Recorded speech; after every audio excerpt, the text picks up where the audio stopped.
And now, I'm working with this rock star. I don't know if you guys know him. Stanley Burke.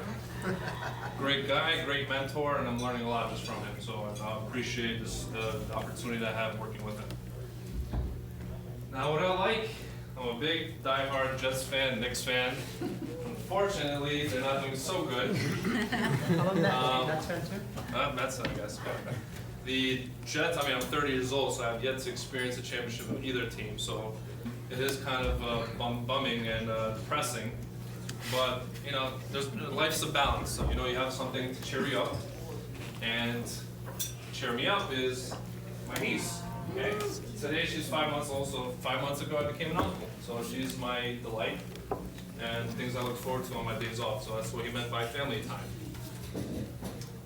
So just a brief outline on what we're going to be covering.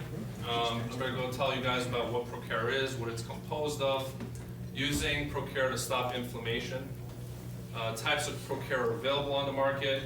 I'm going to go through insertion and removal, and we're going to discuss the two methods of preservation, which is cryopreserved amniotic membrane or dehydrated amniotic membrane.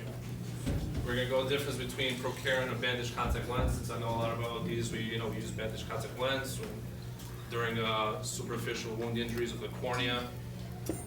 We'll also discuss using Prokera to treat dry eye syndrome, which we commonly see at the practice. And then we'll go over some personal cases I had at Burke Eye Care. So what is Prokera? It's a Class II medical therapeutic device used by eye doctors all over for the treatment of corneal disease and injury. It's composed of amniotic membrane graft, which is about 100 microns, banded by a single layer of polycarbonate ring. And it's before, you used to know the ophthalmologist would use it during surgery. If you're doing a pterygium removal, they would put in the graft suturally. But now it's available non-sutureless, so you can do it in office. What's unique to Prokera is, as John mentioned, is that it uses cryotech preservation technology, which means they freeze the tissue without actually freezing it, but cool it down to about minus 80 degrees. And believe it or not, it actually does not change the integrity of the amniotic membrane, as we will discuss later with dehydrated amniotic membrane. One of the key ingredients, hey, you can come in, join the party. One of the key ingredients in Prokera is this high molecular weight,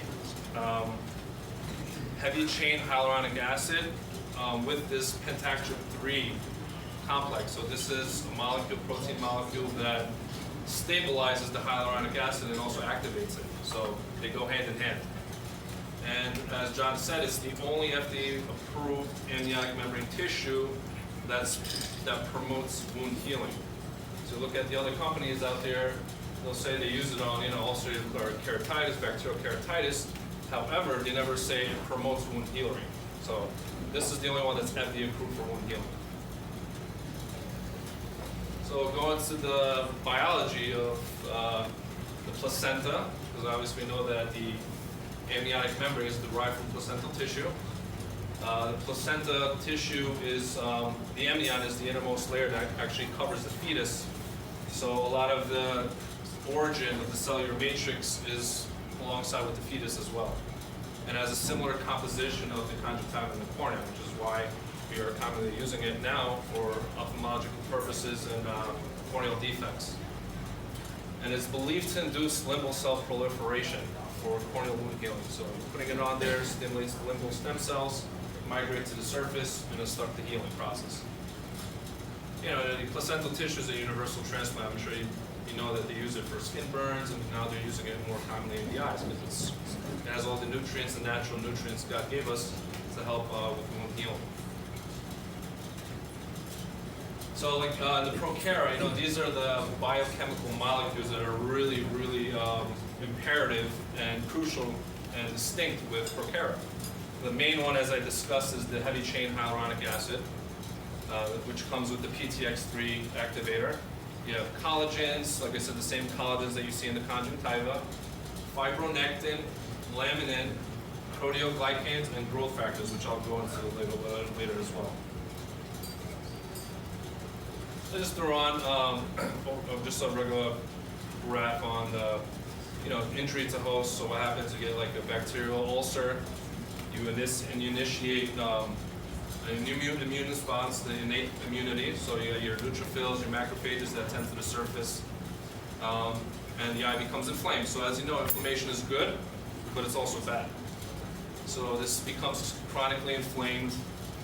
You get uncontrolled angiogenesis, and this angiogenesis starts to become fibrotic tissue, which then leads to scar tissue.